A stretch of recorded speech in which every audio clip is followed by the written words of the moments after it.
Bueno, si les parece, vamos a continuar. Este, como digo, es un cuadro de Rubens, un Rubens muy joven, es decir, que empezaba a despuntar. Este es quizá el cuadro, el retrato que le lanzó a la fama, ¿no? Tenía entonces unos 26 años. Rubens se estaba formando en Italia como artista y vino a España como portador de una serie de obras de arte que el duque de Mantua regalaba al rey Felipe III.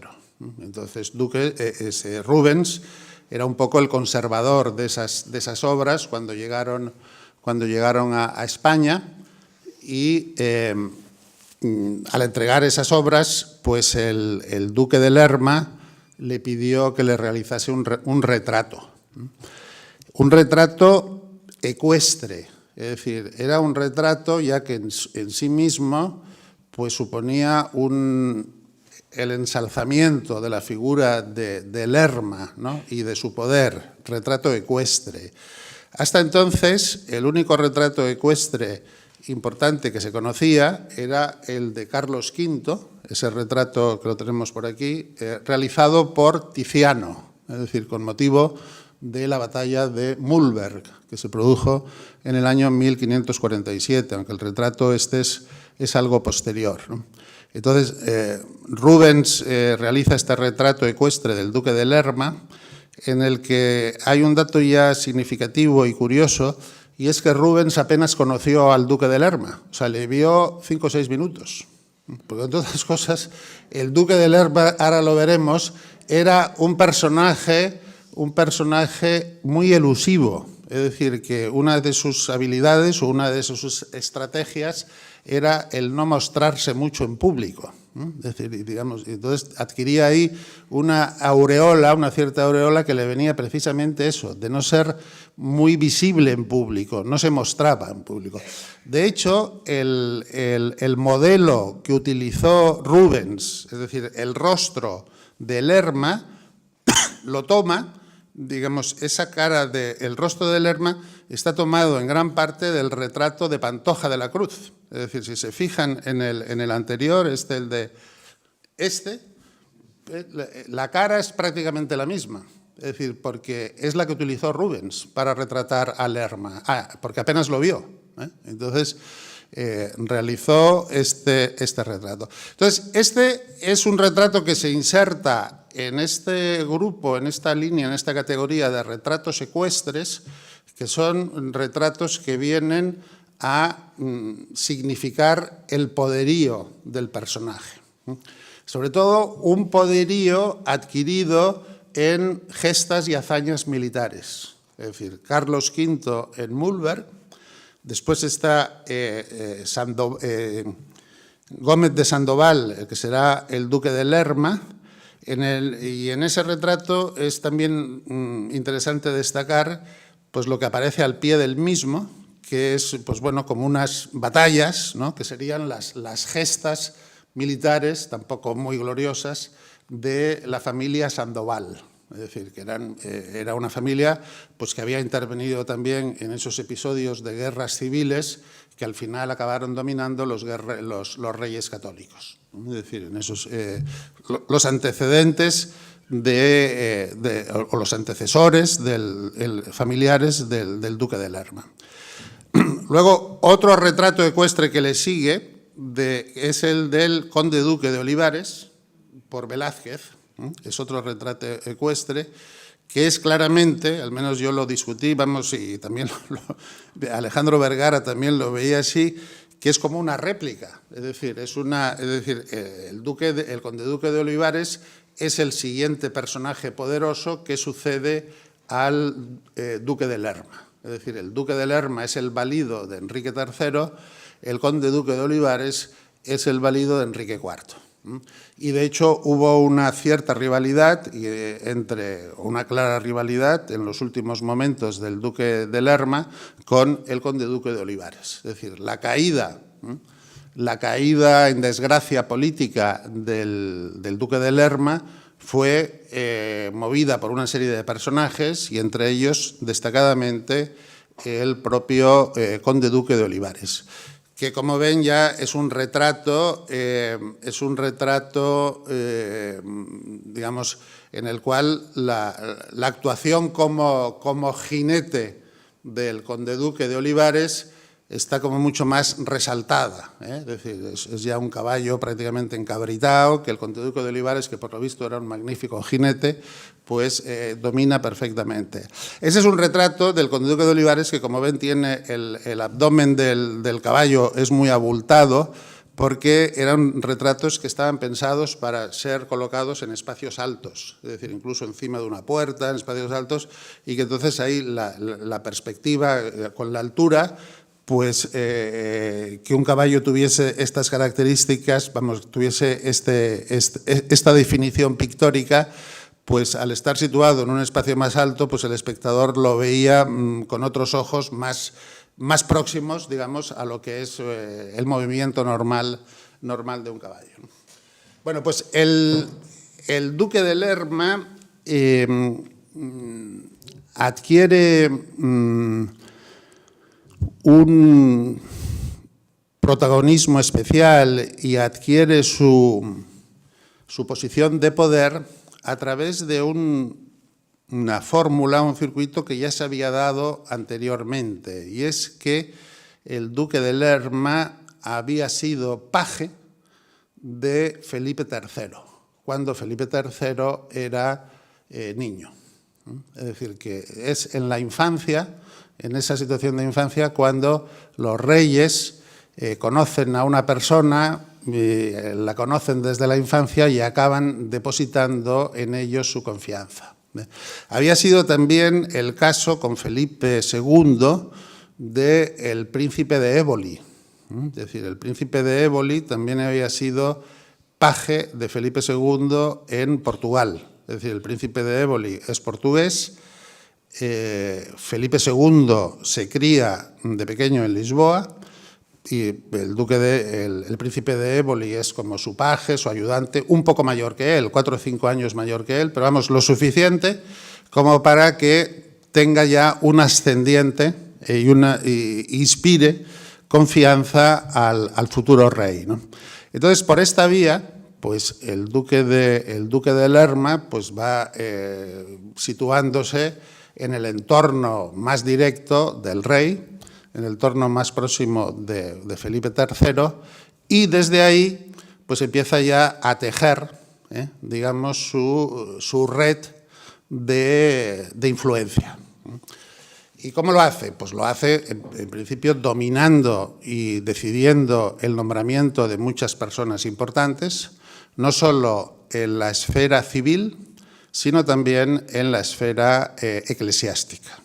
Es decir, coloca a familiares suyos también en puestos importantes de la Inquisición o en cargos también como obispos a personajes o bien de la familia del propio duque de Elba, o sea, de la familia Sandoval, como como otros personajes muy próximos, ¿no? Entre ellos, entre estos personajes, hay uno en el cual conviene reparar, que es Rodrigo de Calderón. Es decir, Rodrigo de Calderón es un personaje también más joven que el duque de Lerma, que Rodrigo de Calderón, Calderón nace en Amberes en torno al 1580, es hijo de un capitán de los famosos tercios de Flandes, que estaban entonces acuartelados allí en Amberes. Él nace allí y es un protegido del duque de Lerma, también es vallisolitano como él, y el duque de Lerma lo sitúa a su vez en el entorno más íntimo del rey, es decir, viene a formar, es el jefe, Calderón, de la guardia personal del rey. Es un personaje que, bueno, por lo visto, muy simpático, ¿no? Con muy buenas relaciones humanas, pero que también acumula un poder importante que ejerce, ya lo veremos, de manera arbitraria. Una de las muestras de ese poder de Calderón es que es objeto también el mismo de un retrato de Rubens. Es decir, este cuadro que tenemos aquí se encuentra actualmente en el castillo de Windsor, y este es el retrato de Rodrigo de Calderón, y el autor de ese retrato es Rubens. Calderón, como había estado en Amberes, y había nacido allí, tenía allí también sus relaciones, y participa o está presente en una misión diplomática que se desarrolla allí en torno a Amberes, para solventar las cuestiones que había suscitado la guerra en los Países Bajos. Y entonces llegar a algún tipo de acuerdo, que se llegó a ese acuerdo. Es decir, se separaron las provincias del norte, las provincias del sur sí que siguieron bajo la soberanía española. Y otra muestra del poder de Calderón es que, estando él allí, en Amberes, en esa misión diplomática, el propio ayuntamiento de Amberes, la ciudad de Amberes, le regaló un cuadro muy importante, que es este de la adoración. ¿Lo tenemos aquí? ¿Lo tenemos? El de la adoración de los Reyes Magos. Sí, el de la adoración de los Reyes Magos. ¿Qué es este? Este es un cuadro también muy importante, un cuadro extraordinario, que está también en el Museo del Prado.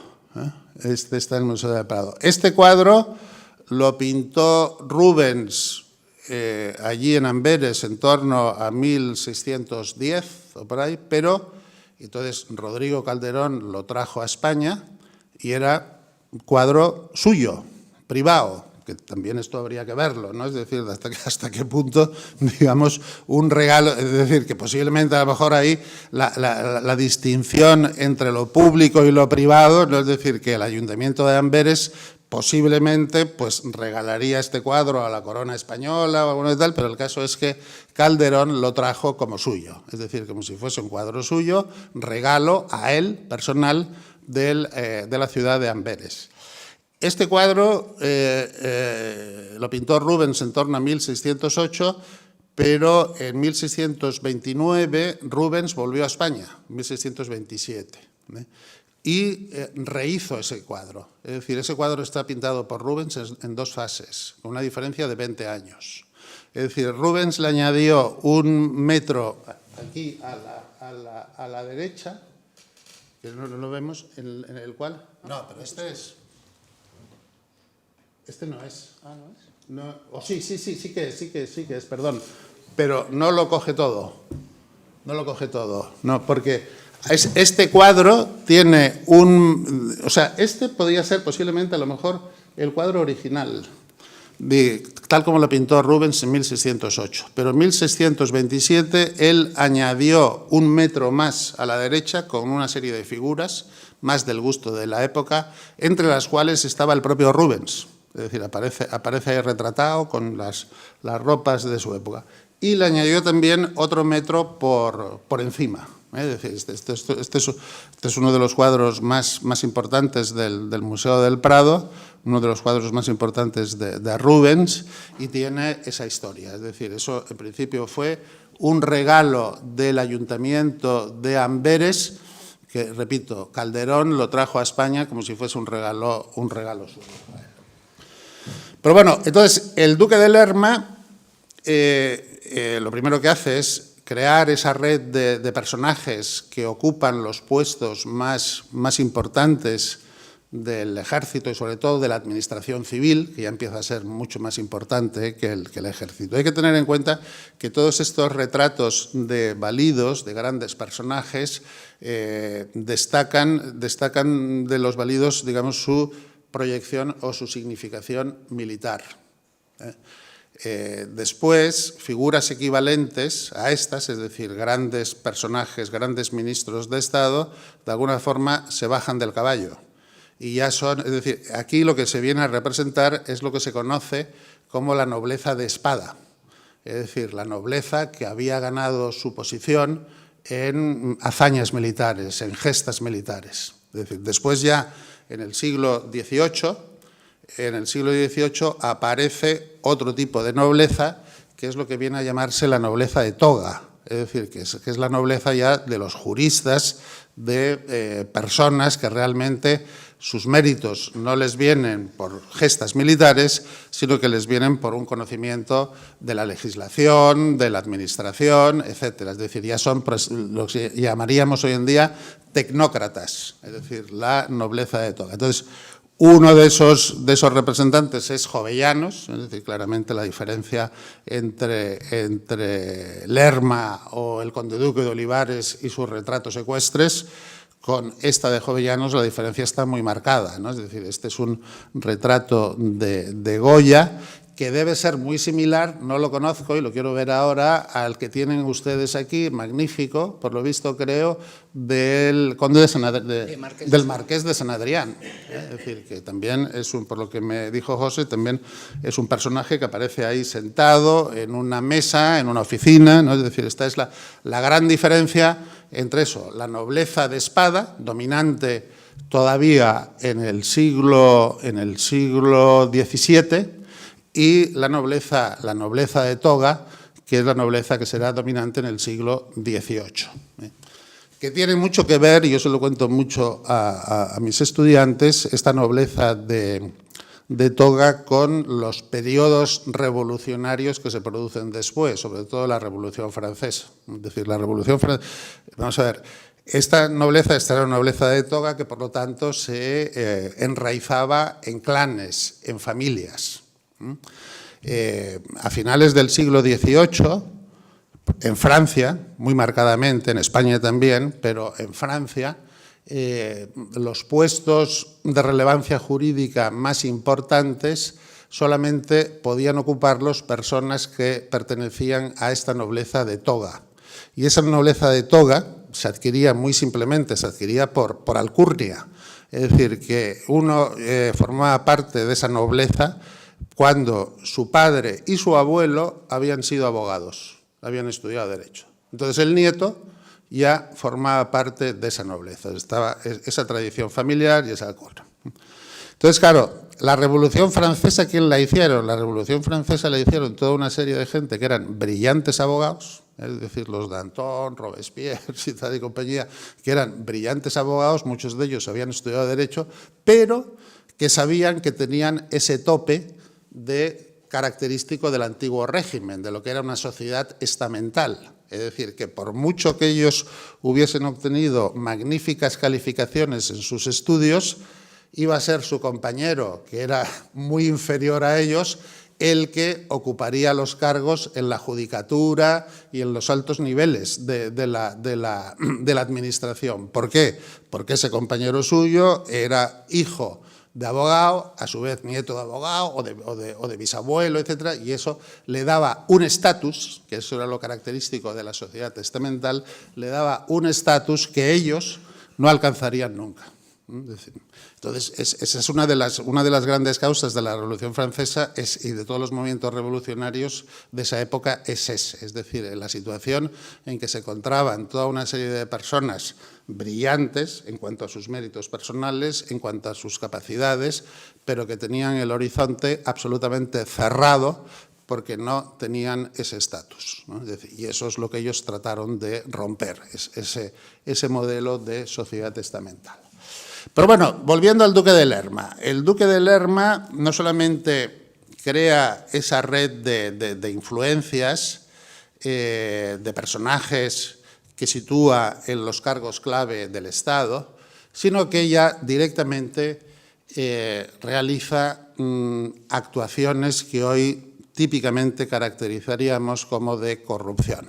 Es decir, que repito, es distinto lo que se va a dar ahora con el duque de Lerma que lo que se daba en la Edad Media, que eran situaciones de puro botín político. Es decir, yo apoyo, el noble medieval apoya al rey y el rey después le paga con lo que sea. Es decir, y paga a los mercenarios, paga las mercedes de Enrique II.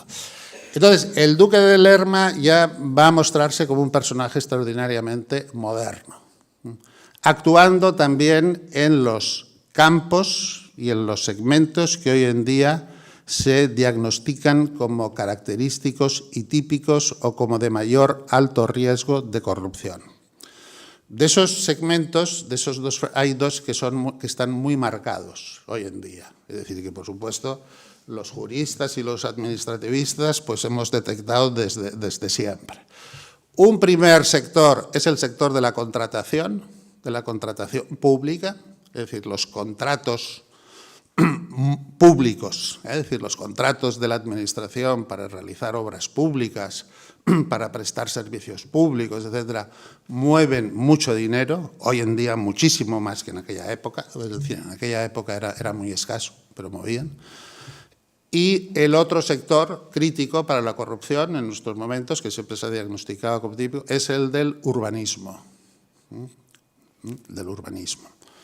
¿Por qué? Porque el urbanismo permite, digamos, toda la regulación urbanística, la planificación urbanística, sobre todo, permite y otorga a los poderes públicos, los que sean, el municipal, el autonómico, etcétera, según los casos, la facultad de adoptar decisiones que pueden revalorizar extraordinariamente un bien. Es decir, un terreno que era un terreno rústico, un terreno no edificable, pues en virtud de una decisión de un ayuntamiento, de un plan urbanístico, lo que sea, pasa a ser terreno urbano y con a lo mejor de edificación intensiva. Y ese terreno pues puede ver que su valor se multiplica 10, 100 veces. Es decir, porque es un terreno que no vale nada, a ser un terreno que a partir de esa decisión vale una auténtica fortuna.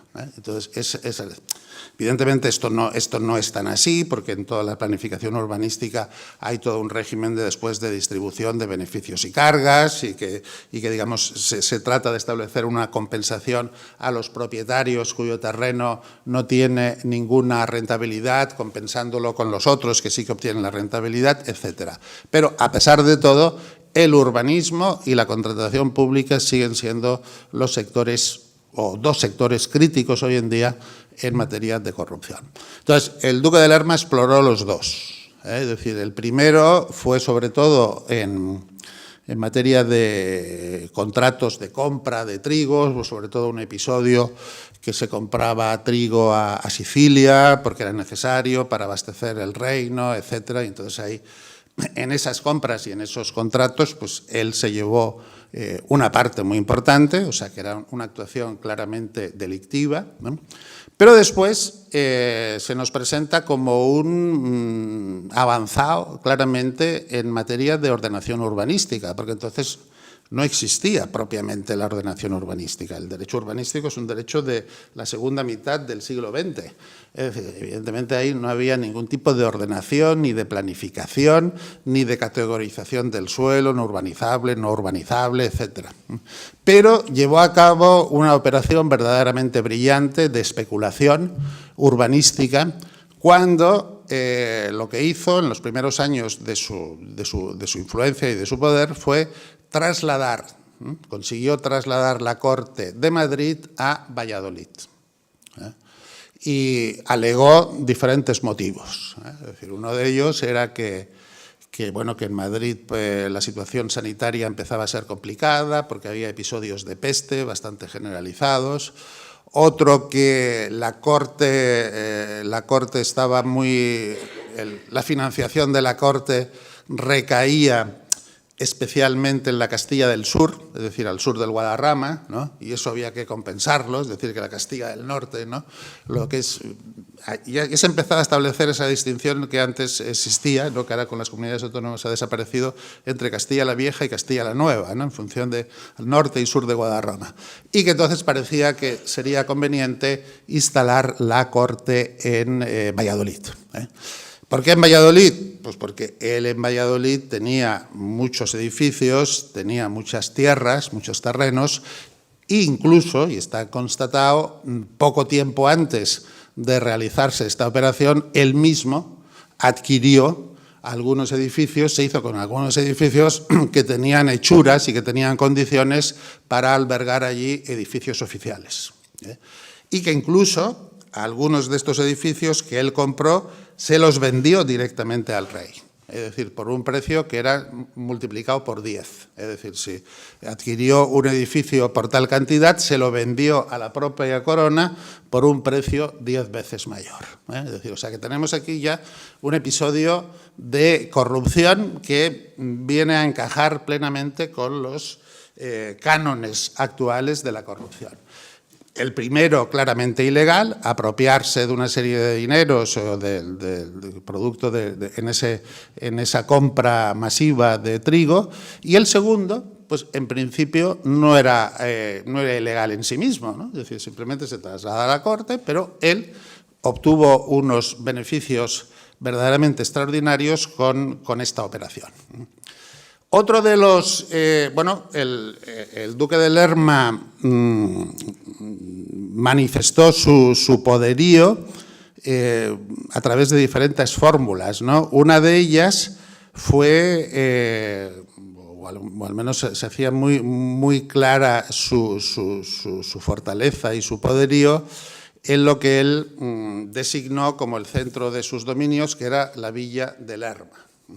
Entonces allí, en la villa de Lerma, el duque mandó construir este palacio, el palacio ducal, que se puede visitar, y no solamente se puede visitar, sino que se puede vivir y dormir ahí, porque actualmente es un parador nacional. Entonces, de este edificio destaca que es un edificio que tiene 4 torres, lo cual, exactamente como el Escorial, es decir, que las 4 torres estaban en principio reservadas a edificios que albergaban a la monarquía. Es decir, que no era admisible un palacio, las reglas de un señor o por muy poderoso que fuese, con 4 torres. Tenía que tener 2 torres. Es decir, este ya es un palacio con una cierta influencia francesa, pero sobre todo en Francia, los famosos châteaux y tal son todos, en general, de 2 torres. Es decir, muy ampulosos y tal, pero 2 torres. Las 4 torres estaban reservadas a palacios o a construcciones del rey. Entonces, él construyó este palacio en el cual se celebraban fiestas fastuosas. Es decir, y donde acudía también lo más granado de la intelectualidad de entonces. Es decir, él procuró también tener buenas relaciones con los intelectuales de aquella época, es decir, la gente que podía criticarle o alabarle. En ese palacio estuvo el rey Felipe III bastantes veces, ahí estuvo también Lope de Vega, estuvo Góngora, estuvo Quevedo.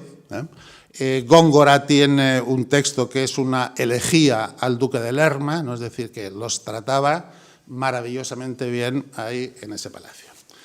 Tan bien los trataba que incluso, yo visité este palacio y visitando los alrededores, hubo una placa que me llamó la atención, una información de estas de turismo que me llamó la atención y que después he comprobado que efectivamente es cierto lo que hay. Y que es lo siguiente, como ven el palacio está ahí a la derecha, está como en una colina, abajo del palacio lo que hay son unos terrenos que ahora son prados, pero que entonces eran unos magníficos jardines, pertenecientes también a las dependencias del palacio y en los cuales también los invitados por el duque de Lerma disfrutaban de esos jardines. Y se celebraban también fiestas, concursos. Por ahí cerca está al lado el río Arlanzón, que tendría mucho más caudal en aquella época, en el que también circulaban, se simulaban batallas navales, ¿no? y fuegos de artificio. Entonces, ahí el duque de Lerma, una de sus aportaciones fue construir en esos jardines 7 ermitas, 7 iglesias, en esos 7 ermitas. De esas ermitas solamente queda una, que está pegada a la carretera, que es esta, que se conoce como la ermita del Humilladero. Yo creo que ahí a la derecha es donde debe estar esa placa, ¿no? Quizá ahí, ¿no? o algo, ahí es donde salía esa información, ¿no? Y entonces, ¿qué significación tenían estas 7 iglesias? Pues una muy clara. Siguen existiendo hoy en día en Roma las 7 iglesias de Roma. que son 7 iglesias muy marcadas, perfectamente definidas, entre ellas pues la de San Pablo Extramuros, San Juan de Letrán, es decir, las iglesias más importantes de Roma que conforman este grupo, las 7 iglesias de Roma. Entonces, en esa época o antes existía la Iglesia, el Vaticano daba una indulgencia plenaria a todos aquellos que hiciesen una romería a Roma y visitasen esas iglesias. Actualmente sigue en vigor esa costumbre, es decir, ya hay quien hace esa peregrinación por las 7 iglesias, que es un recorrido de 29 kilómetros. Y eso se hace en un día, es decir, 29 kilómetros levantándose pronto, he visto que está perfectamente cronometrado y tal, o sea que hoy en día se pueden realizar, y hay quien realiza esto, las 7 iglesias de Roma, que es como una especie de romería que realizan por estas 7 iglesias. Pues entonces, el duque de Lerma construyó estas 7 ermitas, de las cuales solamente queda esta, y consiguió una bula del Papa Alejandro V, que en virtud de esa bula, quienes recorriesen esas ermitas tendrían los mismos beneficios que quienes peregrinasen a Roma, ¿no? O sea, que era realmente es la privatización casi del perdón de los pecados, es decir, a quienes yo invite a mis fiestas pueden pasear, después de los bailes y de todas las cenas y tal, pueden darse un paseo por las 7 iglesias del jardín, que es un paseo de 1 kilómetro como mucho, y pueden, en virtud de esta bula, obtienen los mismos beneficios que si hubiesen viajado a Roma y una vez en Roma realizasen este recorrido de 29 kilómetros. Es decir, esta es otra de las situaciones. Luego, en Lerma también consta, y eso está perfectamente acreditado, que desde su palacio salían una serie de pasedizos elevados. Es decir, uno, por ejemplo, no sé si en la primera foto, ahí en la primera foto a la derecha, no se ve aquí, en la de arriba, a la derecha, está el palacio, cruza una calle y al lado hay un convento que sigue estando y que está habitado por monjas, no sé si clarisas o carmelitas. Pues bien, existía un pasedizo aéreo por el cual el duque se trasladaba del palacio a la iglesia del convento, para no ser visto por las personas o el común de las personas de allí, de esa zona de Lerma, ¿no? Bueno, es otra de las singularidades de este personaje. A Rodrigo de Calderón se le otorgó, el personaje del cual hemos hablado, se le otorgó por el duque de Lerma un título nobiliario nuevo, que era el de Marqués de las 7 iglesias. O sea, marqués de estas 7 iglesias, ¿no? Posiblemente, no lo sé, pero el propio Calderón, ¿no?, personaje joven, a lo mejor era el que se encargaba de conducir a los invitados por estas 7 iglesias, ¿no?, que tenían el mismo efecto, ¿no?, que la peregrinación a Roma a las 7 iglesias, ¿no? Bueno, el duque de Lerma mantuvo este nivel de poder y realizó y llevó a cabo también una serie de operaciones también extraordinariamente modernas hoy en día, es decir, algunas, entre ellas, digamos, todo el negocio relativo el negocio militar, a la guerra, ¿eh? Es decir, privatizó las campañas militares.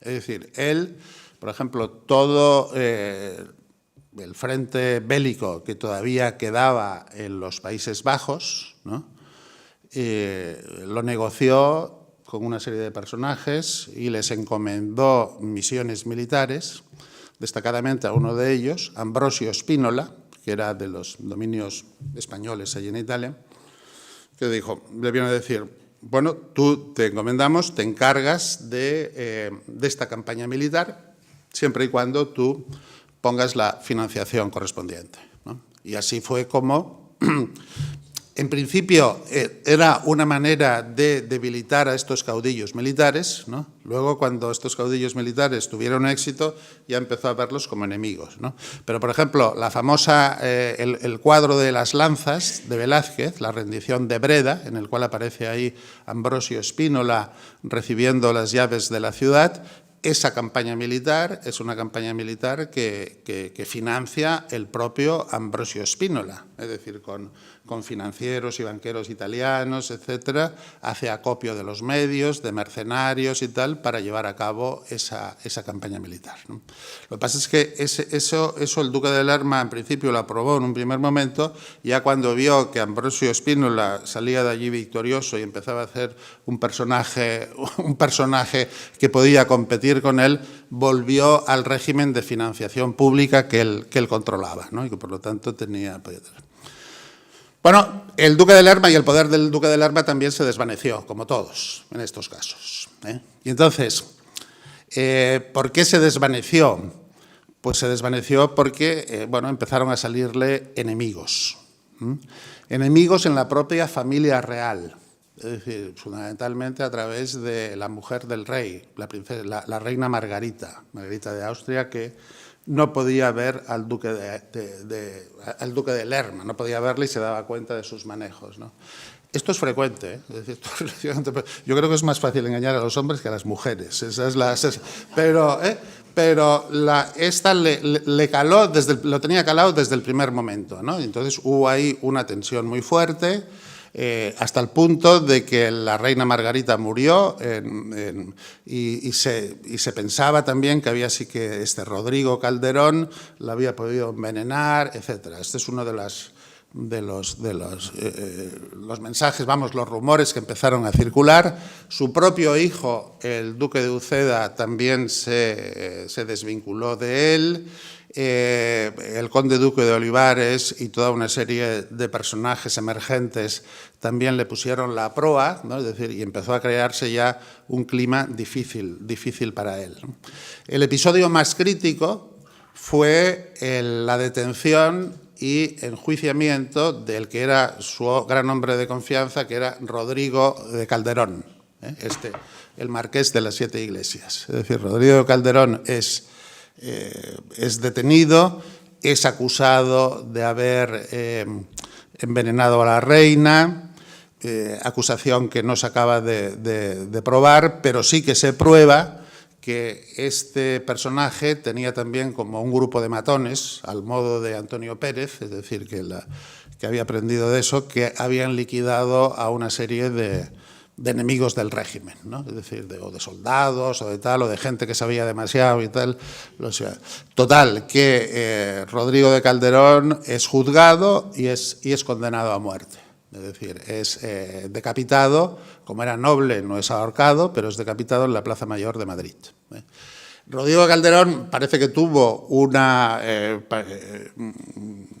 que se mantuvo muy entero durante todo el trayecto a la Plaza Mayor y durante toda la ejecución, y todavía se recuerdan, parece que hay dichos que ensalzan el valor de Calderón en ese momento. En cualquier caso, Calderón, doble radicado en Valladolid, tenía importantes fondos artísticos, ¿no? Vamos, suyo era ese de la adoración de los pastores o de los Reyes Magos, era suyo, y es solamente después de su muerte cuando Felipe IV lo confisca, ¿no? Y pasa a ser ya del patrimonio de la corona, ¿no? Y tenía otras obras importantes, muchas de ellas, o algunas de ellas, donadas a un convento, el convento de Portacoeli, en Valladolid, es decir, donde está enterrado Calderón. Vamos, que hay un monumento fúnebre ahí muy destacado, que es la tumba de Calderón. Esas monjas en Valladolid se las sigue llamando como las monjas las Calderonas, es decir, o sea, que es un personaje que dejó su impronta, ¿no? Pero en Valladolid se conocen a esas monjas todavía como las Calderonas. Bueno, entonces, el duque de Lerma se ve en esta situación crítica, es decir, quien era su escudo protector principal, Calderón, lo han decapitado, y se ve claro, el siguiente soy yo, ¿eh? Bueno, entonces el duque de Lerma también tiene una actuación absolutamente visionaria, ¿no? Se muestra ahí como un auténtico avanzado en todos los temas relativos a la corrupción, cuando en esos momentos realiza una última y también genial jugada, que consistió en obtener el grado de cardenal. Es decir, consigue que le hagan cardenal. Desde el Vaticano tiene influencias en el Vaticano y también en el Arzobispado de Toledo, que son los que promueven. De hecho, uno de los Sandovales de su familia está ahí en el capítulo de la Catedral de Toledo, y son los que promueven su nombramiento como cardenal. Lo cual efectivamente le hace en esos momentos absolutamente inviolable, inatacable por cualquiera de las jurisdicciones, ni por la jurisdicción, por la jurisdicción civil, ni siquiera por la jurisdicción eclesiástica. Hay que tener en cuenta que hasta el siglo XIX se admitían los cardenales laicos, ¿no? Es decir, o sea, hasta el siglo XIX había, no sé hasta cuándo, había cardenales de la Iglesia que participaban, bueno, no siempre, sí, participaban en la elección del Papa, pero que había algunos cardenales que no tenían que haber sido ordenados sacerdotes previamente, es decir, que eran cardenales laicos. Es decir, él ingresó por esta vía, es decir, como cardenal laico, aunque trató de reforzar su posición, es decir, porque se veía que no las tenía todas consigo. Es decir, trató de reforzar su posición. ¿Cómo? Bueno, este es un retrato del duque de Lerma como cardenal, que está en un convento de Valladolid. Como ven, ya es otra cara la que tiene, no es la cara esa sonriente de los retratos ecuestres, ¿no? Del retrato ecuestre del principio, ya es un rostro mucho más serio y adusto. Él, repito, trató de reforzar su posición como cardenal incluso a través de dos vías. Primero, quiso entrar en la Compañía de Jesús, es decir, pero los jesuitas aquí le dijeron que no. Es decir, o sea, aquí esto ya no dependía de tal, los jesuitas no lo admitieron, ¿no? Y en segundo lugar, ya lo que hizo fue, que estaba viudo, ordenarse como sacerdote. Es decir, llegó a ordenarse como sacerdote. Parece que antes de ordenarse como sacerdote realizó una confesión allí en Valladolid con grandes lloros y con grandes gestos de arrepentimiento. Se ordenó como sacerdote y celebró su primera misa en la iglesia más importante de Valladolid, que es la iglesia de San Pablo, ¿no? De la iglesia de Valladolid. Bueno, pues esta es la trayectoria, ¿no?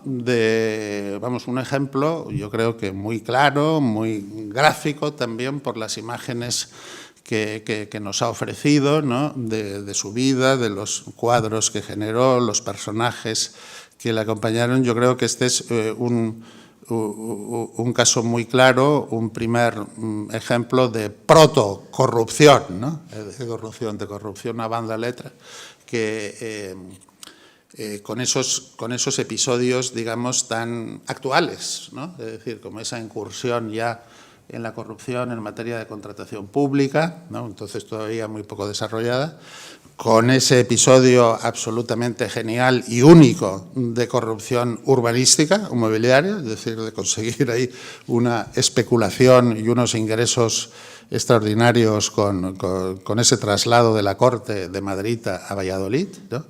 Y con ese episodio final, ¿no? Eludiendo cualquier tipo de acción oficial, ¿no? De acción judicial, ¿no? Y tal, acogiéndose a la fórmula esta de los aforados, ¿no? del aforamiento, ¿no? Que son hoy en día también quizá algunos de los puntos críticos y de puntos de debate que se plantean hoy en día en torno a la corrupción. Y repito, comentando lo que iniciaba al principio, pues que se trata de unas conductas que solo son posibles, es decir, que ya solamente son posibles cuando, repito, tenemos ya y que van asociadas de alguna forma a la existencia de una estructura política ya firme, consolidada, ¿no? Muy diferente de la que podía darse en tiempos anteriores, en tiempos medievales, donde ahí lo que regía más que la corrupción pues era el pillaje y la lógica del botín, ¿no? Muchas gracias por su atención.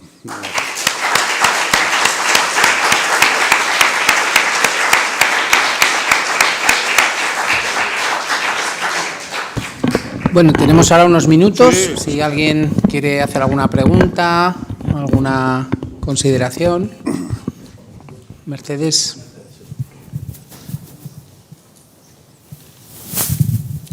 Muchas gracias, profesor Esteve, por estas sesiones tan ilustrativas y que, en fin, nos han enseñado pues cómo incluso lo que ahora percibimos como conductas delictivas, pues que aunque se hayan producido siempre, forman parte también un poco de nuestra capacidad de defendernos de ellas, ¿no? Lo cual, pues la verdad es que da un soplo de aliento y de esperanza, ¿no? A mí me gustaría preguntar si el duque de Lerma, sus actividades que ahora consideramos delictivas, en su momento fueron percibidas como tales, sí. ¿Cómo las veía el pueblo? Sí.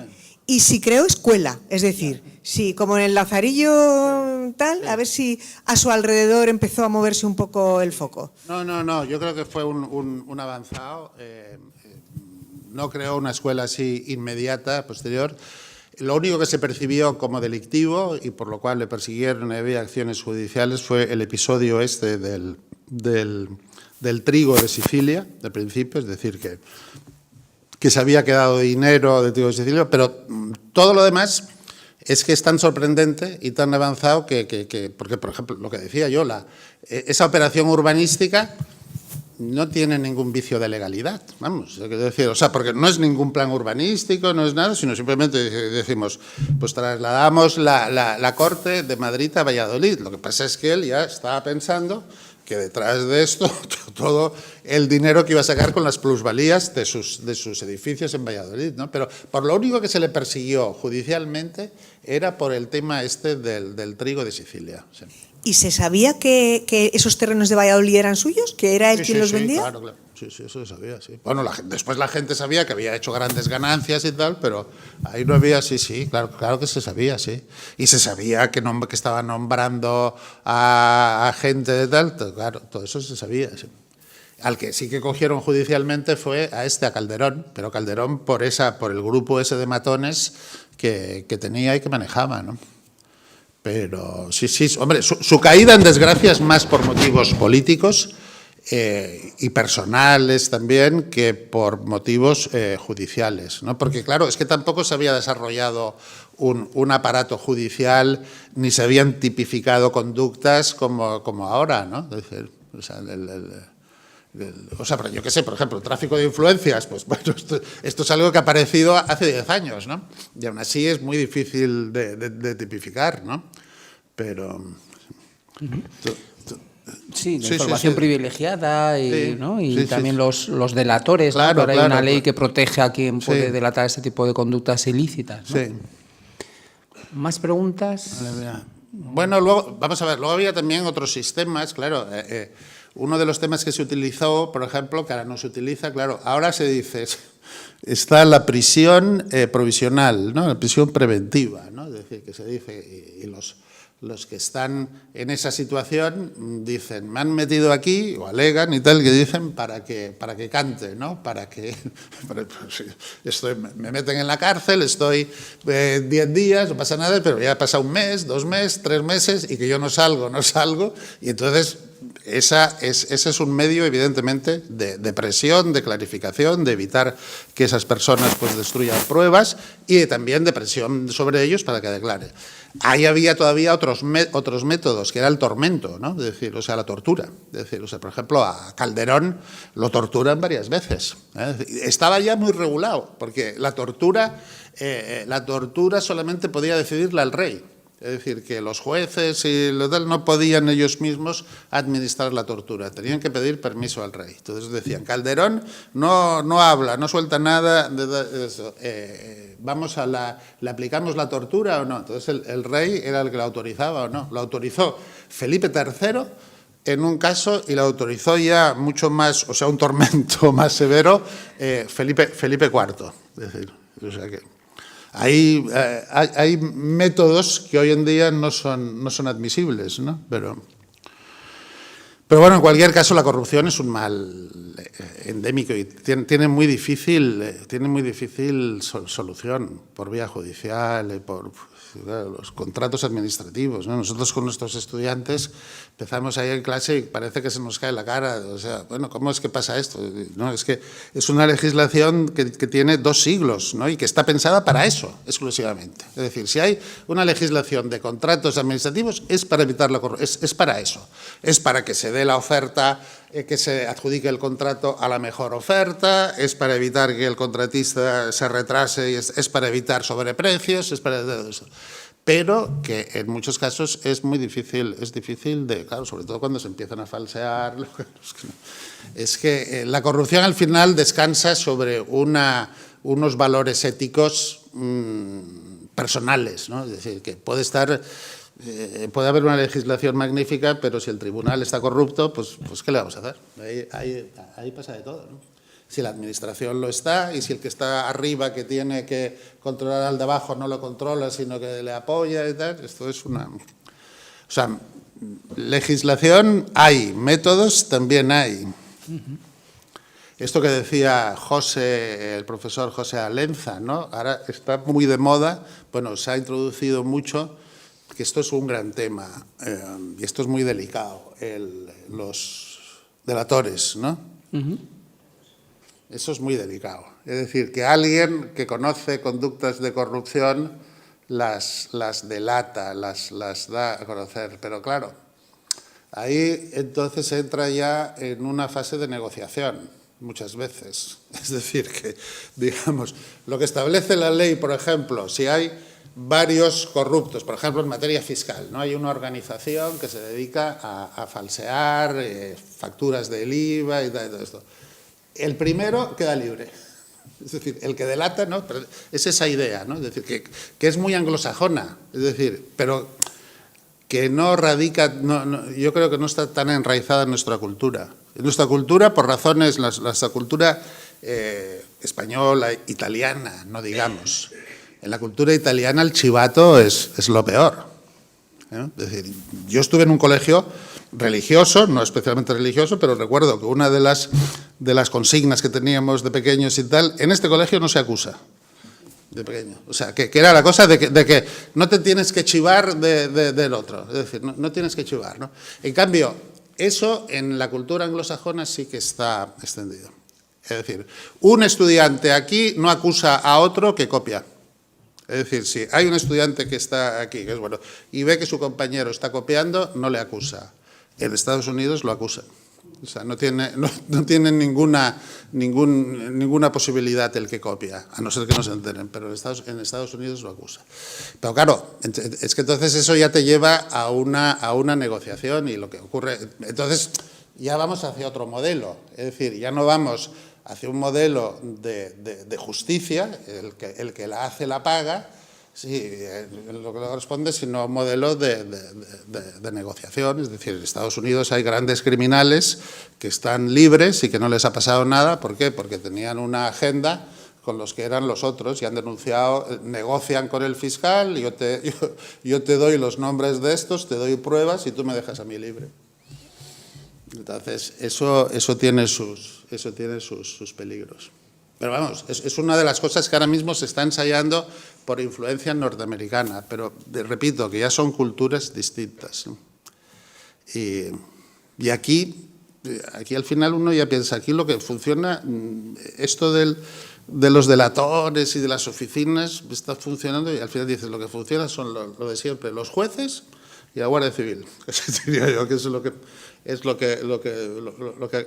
acaba funcionando. Es decir, sí, casi todos los casos de corrupción han venido por aquí, porque han ido, por lo que sea, eso ha parado ha ido ante un juez, el juez ha pedido esto, tráigame tal documento, tráigame esto, lo otro, tráigame tal, esto, entonces empieza.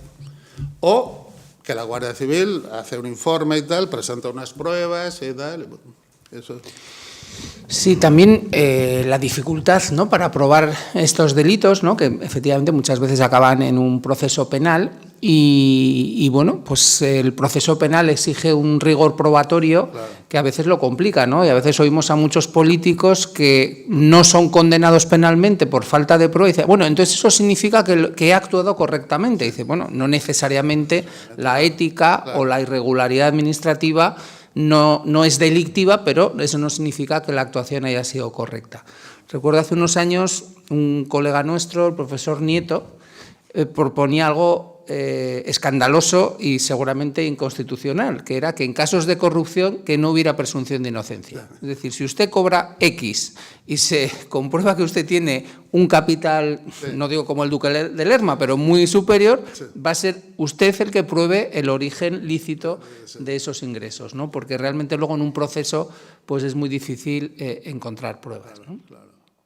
También hemos visto que en la Edad Moderna, cuando, o sea, la pena era capital, es decir, cuando se confirmaba la culpabilidad, pues muchos acababan decapitados, ¿no? Eso quizá también era un factor más para no soltar nunca el poder, ¿no? Y estar intentando...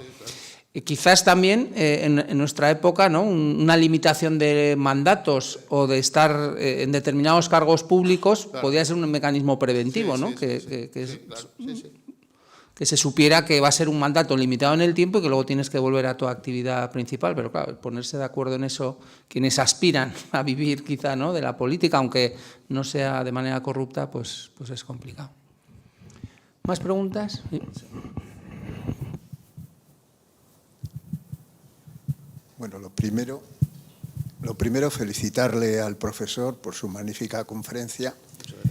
Y me ha creado una duda ahora, cuando ha afirmado que la tortura dependía directamente del rey. En esa época. Sí, ya, pero la Inquisición ya existía entonces. Sí. Y, vamos, seguramente no estoy muy bien informado, pero sí, creo que la Inquisición podía torturar. Sí, pero en esa época ya no. O sea, en la Inquisición del siglo XVI y del siglo y tal torturaba, sí. Y en esa época igual tenía una habilitación general del rey, vamos, pero era uno de los privilegios. Es decir, igual, no lo conozco en detalle, es decir, igual el rey, digamos, procesos inquisitoriales se autoriza la tortura, ¿no?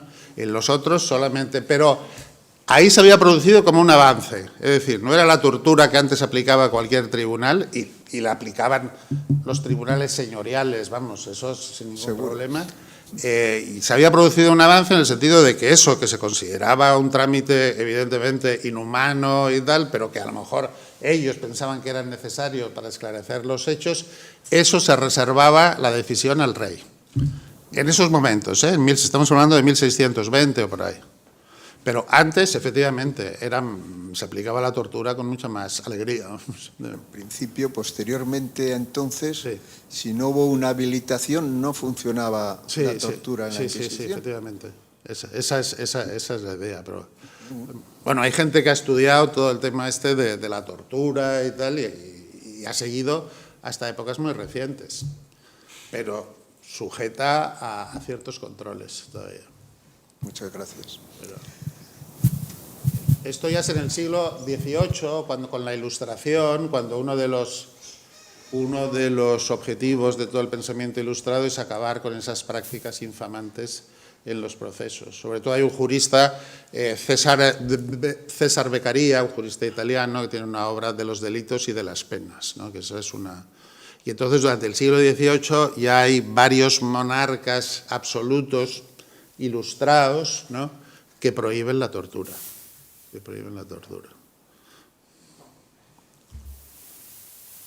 Sí, dos preguntas más. Me ha llamado la atención el Palacio del Duque de Lerma, las 4 torres. ¿A qué...? Bueno, sí, era una manifestación de poder que el otro, Felipe III, le consentía. Vamos, no tenía... es un tema comentado en su época y es único. Realmente no se encuentran palacios de nobles y palacios así privados y de tal con las 4 torres, ¿no? Que las 4 torres eran palacios reales. Entonces, él es esa manifestación, ¿no? Él cuidaba mucho esto, ¿no? Es decir, daba como estos golpes de escena, como por ejemplo los retratos ecuestres, ese retrato ecuestre en el que él aparece, el antecedente hay que buscarlo en Carlos V y después viene él. Y de Felipe III y tal no hay retratos ecuestres, ni retratos tan, digamos, tan ampulosos como los retratos del duque de Lerma, ¿no? Es decir, o sea que eso formaba parte de su imaginario, ¿no? Y el modo de impresionar, ¿no? Es decir, pues un palacio, claro, tener un palacio de 4 torres, dar unas fiestas fastuosas, llevar a los invitados por ahí por los jardines y pasearlos para que en un grato paseo pues se les perdonen todos sus pecados visitando las 7 iglesias, pues eso era un signo de poder extraordinario. Vamos, nadie en Europa tenía eso, ¿no? Esos poderes civiles y eclesiásticos, ¿no? O sea que deslumbraba, vamos. Es interesante, toda la villa la ciudad de Lerma, la villa de Lerma está prácticamente toda construida por él, o los edificios más recientes. Hay varios conventos que él construye, hay una iglesia, la iglesia de San Pedro, que él también construye o manda a construir, y tenía un sistema de pasedizos para llegar desde el palacio a esos sitios. En ese palacio tuvo otro huésped muy importante, que lo hablábamos antes con José en la comida y tal, que me hablaba de las batallas de Guadalajara, que fue Napoleón. O sea, Napoleón estuvo ahí un mes en ese palacio, cuando estuvo es decir, él tenía su cuartel general allí.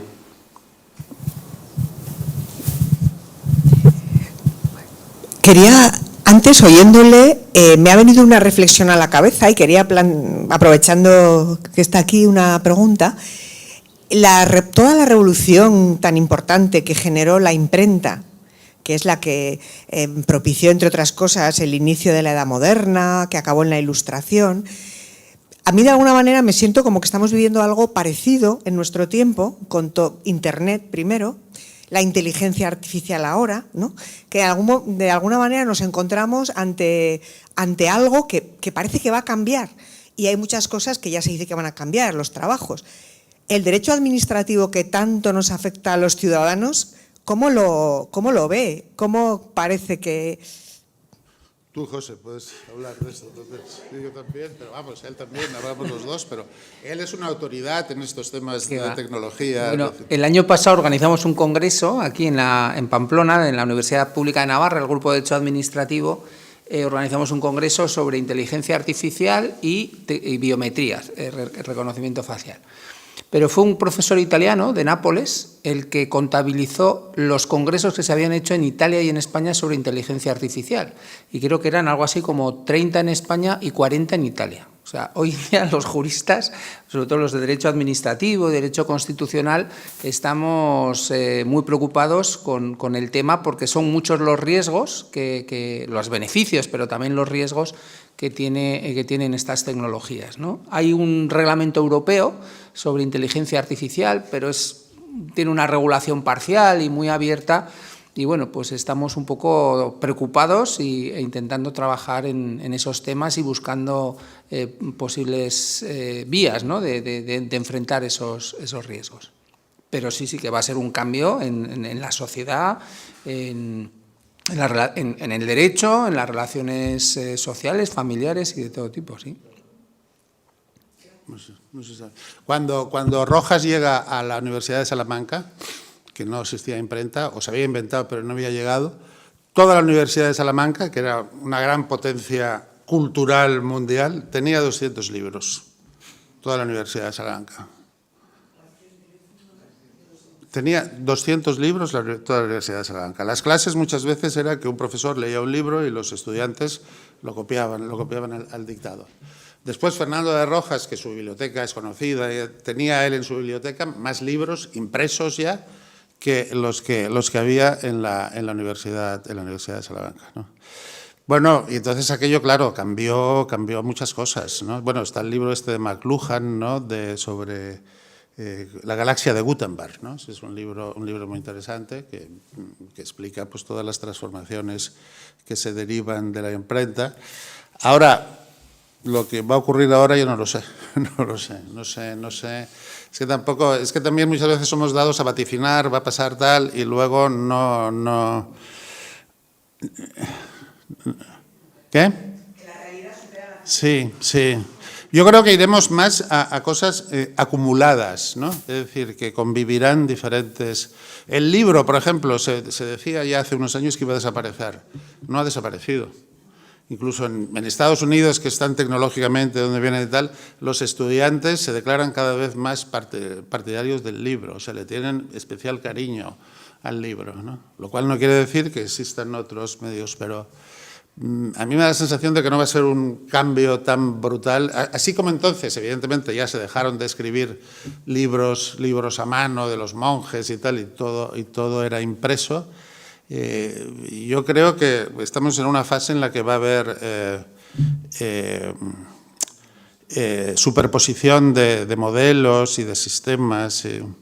Ya, por ejemplo, estuve en Madrid porque me habían consultado todo el tema ese de los taxis y los Ubers y las nuevas tecnologías y que vamos a ver la legislación, se van a cargar los Ubers a los taxis, hay que defender. Bueno, y a mí me recordaba, yo hice la tesis doctoral en los años 80, finales de los 80, sobre el tema de la televisión, el régimen jurídico de la televisión. Que entonces había solamente una televisión pública. Y parecía que, ante todo lo demás, había todo tipo de trabas y de prevenciones y de no sé qué. Me acuerdo cuando salía el cable, se decía, bueno, es que el cable, que a lo mejor se utiliza en un hotel, dentro de las habitaciones, si ya se hace una red por la ciudad, ya utiliza ya las calles, el dominio público, esto no puede ser y tal. Hoy en día el panorama audiovisual tiene de todo. O sea, hay televisión normal, televisión digital, internet, todo tipo de canales, de fórmulas, de técnicas que conviven todas, ¿no? Es decir, no lo sé. O sea, que hay muchos vaticinios de estos de decir, bueno, y con esto de la televisión, ¿no? La televisión y el fútbol de pago en la televisión, los campos de fútbol se vaciarán, no, siguen estando llenos. O sea, la gente sigue pagando ahí por verlo por televisión, pero los campos de fútbol se llenan todos. O sea que, no lo sé, yo creo que mi tesis es que vamos a una cosa más acumulativa. Es decir, yo creo, por ejemplo, esto ya es otro tema, ¿no? Que tenemos un sistema político y un sistema, porque claro, hay mucha gente que ya desde hace años se viene planteando, bueno, vamos hacia otro sistema político, otro orden institucional, ¿no? Se dice, estamos como subiendo una cuesta, ¿no? Un camino, vamos a llegar a la cima y entonces allí ya veremos lo que hay, ¿no? De nuevo y tal. Yo creo que va a haber una coexistencia, una superposición. Es decir, yo, por ejemplo, creo que de todo esto que hablamos aquí los juristas, del Estado de Derecho, los tribunales, va a quedar, o sea, eso no va a caer, pero va a quedar en una posición, diría yo, como residual o de fachada, ¿no? Es decir, eso va a estar ahí, pero se van a articular relaciones sociales y tal por otras vías. Eso seguirá estando, si se quiere, con carácter residual, ¿no? Es decir, que gran parte, yo creo que gran parte de la actividad económica, actividad social, gira hoy por otros motivos, con otras referencias. Bueno, José Alenzo lo sabe bien, pues todas las normas estas de protección de datos y todo el mundo económico, por ejemplo, todo el mundo económico empresarial juega hoy en día con unas referencias que no están en las leyes, que no están. Es decir, y que tienen unos sistemas de solución de conflictos que no son los que están ni en las leyes ni en la Constitución, a través de acuerdos, de arbitrajes y tal. Pero que en un momento determinado pueden decir, pues bueno, invocamos lo que hay, ¿no? La base, ¿no? Mi sensación es esa, es decir, yo no creo que llegue un modelo de tal que se cargue todo lo que había, sino que se superpondrá a eso y eso seguirá existiendo. Yo no me siento tremendista ante la inteligencia artificial, ni muchísimo menos. Creo que efectivamente se montó la Inquisición, o sea, se puso a perseguir la imprenta y la imprenta ha tenido muchísimos beneficios para la sociedad. pero todo eso que comentas, ¿eso en qué situación deja al ciudadano? Ya, ¿en qué situación deja el ciudadano? ¿Está más defenso o más indefenso ante el panorama? Sí, ese es el tema, Yo creo que más indefenso. ¿No? Por lo que hablamos de... A mí me da la sensación que más indefenso, porque son muchos poderes nuevos, poderes tal, que están evidentemente más indefensos. Vamos a ver, el ciudadano podrá mantenerse en un espacio protegido, pero limitado. Es decir, quiero decir que si el ciudadano sale de ese espacio, si entra en otros...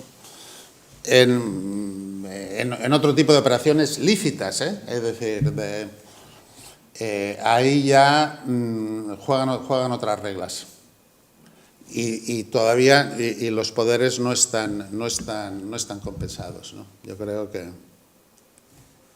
me da la sensación de... Y son reglas además un poco como las del Duque de Lerma, sí, ¿no? Que no son públicas, que no son transparentes, no son conocidas, ¿no? Entonces muchas veces no somos conscientes de esa realidad que está un tanto oculta, ¿no? En cualquier caso, por no terminar con el pesimismo, yo también entre esas dos posturas, ¿no? Apocalípticas y muy optimistas, yo, bueno, de los pensadores y filósofos que al afrontar este tema siguen apostando por la necesidad de que el ciudadano esté formado y por la sabiduría, ¿no? Y yo creo que cursos como este pues contribuyen a eso, ¿no? A tener ciudadanos más formados y más sabios para afrontar los nuevos retos. Desde luego.